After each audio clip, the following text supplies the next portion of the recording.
In the world of anime, and in the world of anime video games, there are certain styles that undertake. For the next two Kadic reviews, we'll be looking at one series in particular.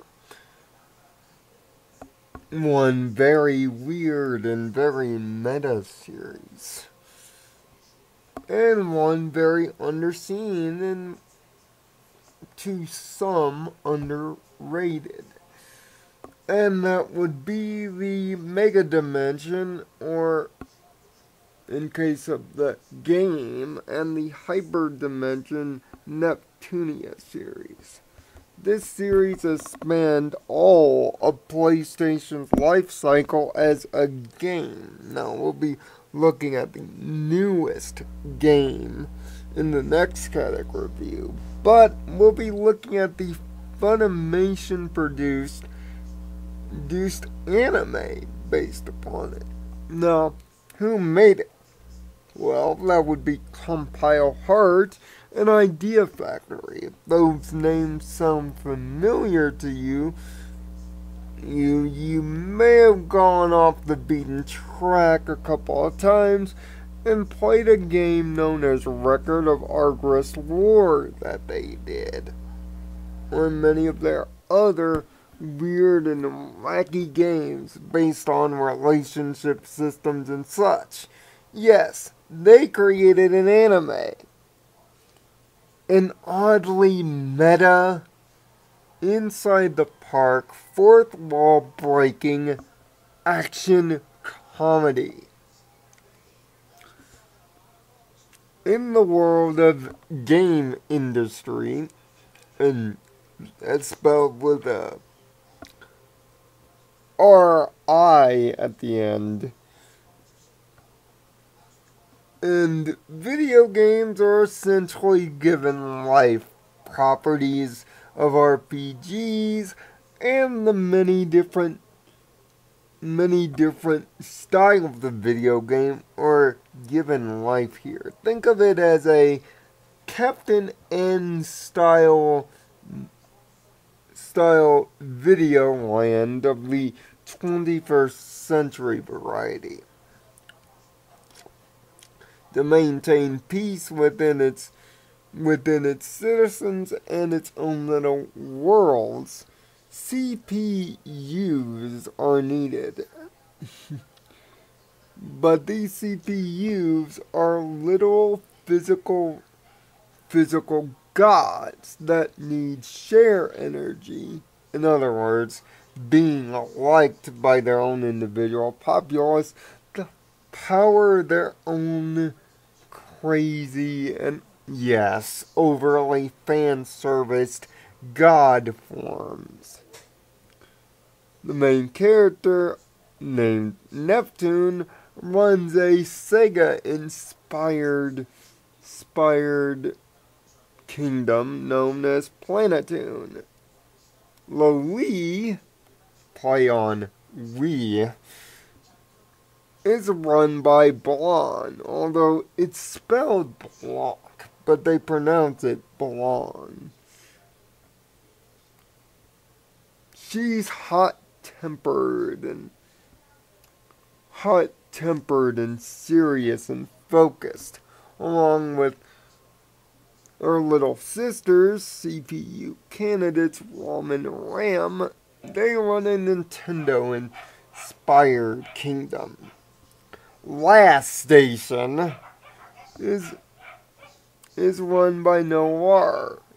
Naturally, with her CPU candidate Uni, a play on the PSP, naturally. They run the PlayStation-like kingdom that is dignified and with class. Ironic. And then there's Vert, the CPU of Leanbox. If you're not getting the references to the modern day consoles just off of the names I'm dropping here, it's kind of sad for you. Vert is an uber gamer. She's into MMOs. She speaks mostly in video game speak, but she has a dignified, ladylike, and woman-like voice, but she's narcissistic and enjoys her own inner and especially outer beauty. Often talking about the size of her hard drives, to say the least. These four CPUs are often competing with each other for people's attention, much like the video game wars. But when evil strikes, they must come together to defend the entire game industry. But seeing that this is a comedy anime, the evil isn't necessarily all that bad. Mainly driven by two forces in the anime, a 12-episode set, driven by the villainous Owl-4, a deity of sin, who makes it her life's job, because she's the villain in parentheses, to bring down game industry and the CPUs. Meanwhile, there's also a little sidekick villain too, named Werechu. He's just in it for the ride. He's sometimes a petty thief. He's whatever a boring do-nothing sidekick really is. And he's a mouse. Now, I did fail to mention one CPU candidate because she's my favorite in this bunch, and that being Nepgear. Yes, a play on Game Gear. She's kind of a smart one compared to Neptune's almost kid-like demeanor. See, Neptune is lazy. Very lazy. Even with her guide and sometimes helper, Histoire, who chronicles the entire history of game industry by the by and runs the tough stuff, constantly getting on top of her, much like a Luna to Serena and Sailor Moon. Neptune is constantly optimistic and positive, but she doesn't really take any of the situations she's in all that seriously either, which not only annoys her direct family, but annoys the other CPUs. Constantly falling in on them, literally, obsessing over video games and pudding.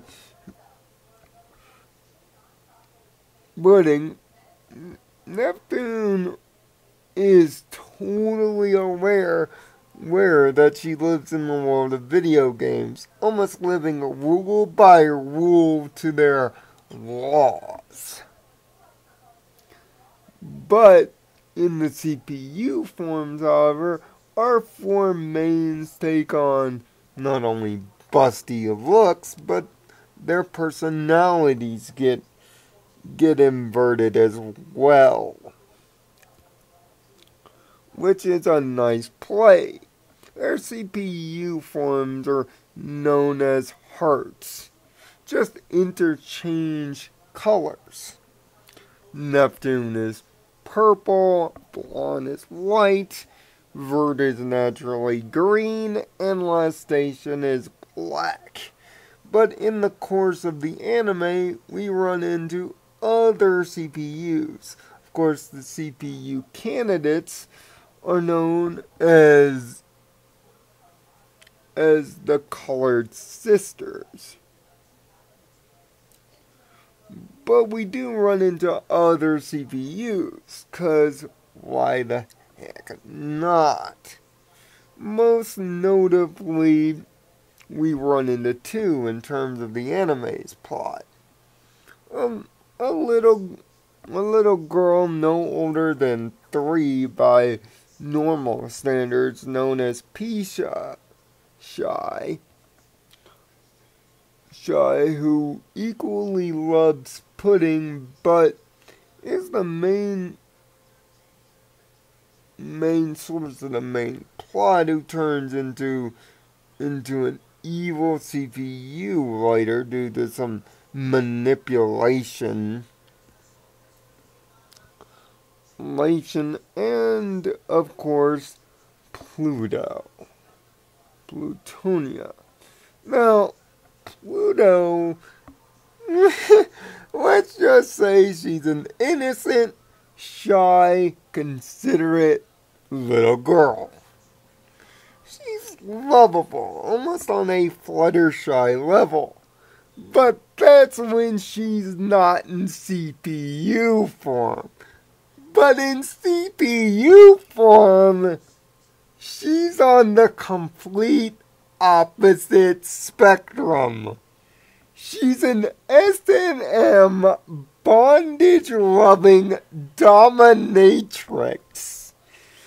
And the scenes of this dominatrix character are honestly laugh out loud funny. And did I mention this anime ain't for kids, folks? This anime ain't even for teens, folks. This anime is strangely mature. Fan service is all over the place. Sexual positions and weird situations, and yes, what would a fan service anime be without a day at the beach? Or, in the case of the anime, rated 18 Island, where even the show admits sexual acts take place. Which leads to one of the funniest jokes in the early half about how one of the characters, even though she is of age, because of how she looks and figure, gets denied by the system. Yes, some of these jokes, especially if you understand that the show is making fun of video games' own inward humor and the industry itself, and some of the inner problems within it, the humor can get ridiculously out of control funny. But its humor is one note. It's meta and fourth wall breaking. If you don't like that sort of meta humor or are annoyed by any of the characters, trust me, Neptune may get on your nerves. You may not find the show particularly entertaining in long periods. Plus, if you're not really deep in the gamer culture, the show's sense of humor will seem alien to you or not even connect. The animation style is impressive, if not only a little bit too bright in spots. And the show takes dramatic dives in tone throughout its 12-episode run. The first few episodes are comical, almost hilarious in nature, with plot lines and setups and executions that make no logical sense because they're supposed to. Meanwhile, near the end of the second 6 episodes, the series takes a totally serious nosedive with a serious world-saving plot within the nature of the comedy that makes the pacing and tone not only uneven, but in a lot of ways just plain silly. It just doesn't work, especially if you've spent so much time investing in your video game references and meta comedy. Now, I did watch most of the anime in Japanese, and I have to say the dialogue in Japanese is serviceable, with the voice work doing a fine job, and Funimation's money coming into play. But I did manage to watch 2 episodes in English, and I did recognize one of the voices there. The voice of Neptune in English happens to be the English voice of Rika Nanaka for Digimon Tamers, which kind of made it hard for me not to imagine Rika spouting video game Pacific lines in Nushar while also making references to the ups and downs of the industry. The comical tone is biting, and if you're inside the video game industry, again, the comedy actually works. There just may not be enough here outside of that whole it's a video game world. They're making jokes about modern day video games to get you over. But yes, ironically, there is a moral at the end of the anime about how gamers should learn to coexist and sometimes collaborate to make for the betterment of the video game world, to put flame wars aside and personal preference for the greater good of all. But as the show is promoting this message time and time again, even remotely, sometimes directly through the dialogue, the show's ending message, however, is that competition can be a good thing if all parties involved respect each other. This message comes out as somewhat mixed in the grand scheme, but ultimately, upon reflection, is a rather appropriate message to give.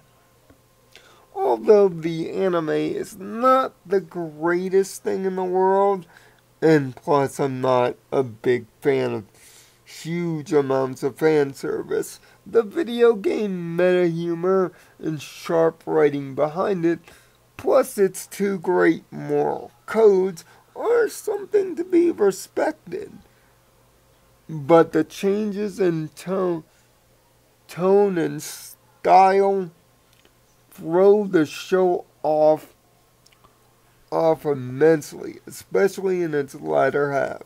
Some of the jokes, even for non-video game fans, land with aplomb, and there are a lot of characters here. Some I didn't even mention, like IF, game industry's main detective and cop on the beat, who is also a friend to the gang, and Compa, of course, being named directly in reference to Compile Heart, is a nurse in game industry, and where Chu kinda has a crush on her. She's kind, naive, and ultimately gentle-natured.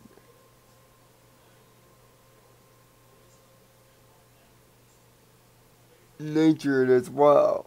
And there's also a comedic hacker that is played as a serious villain, stupidly, in the later half.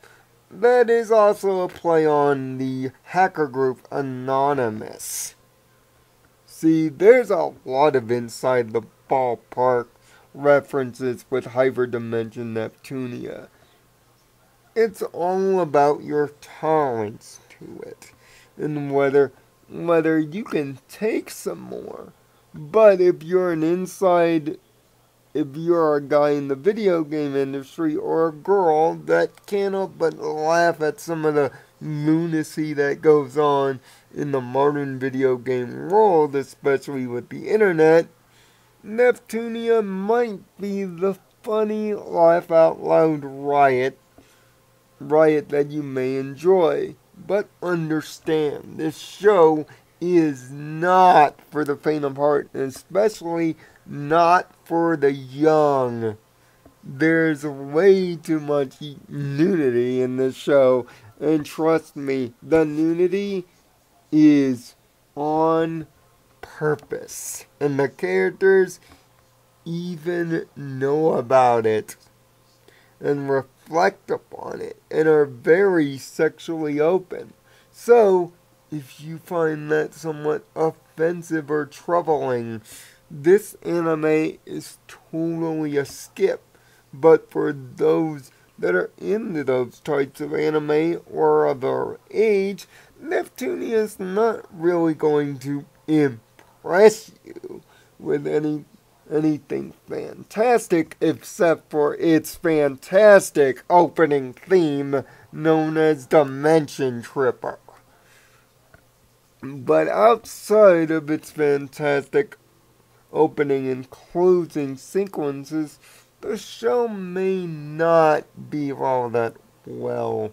And to be honest, for me, even though it's a fun time to watch and I really grew to love these groups of girls, even with that enjoyment, it's a slightly above average anime.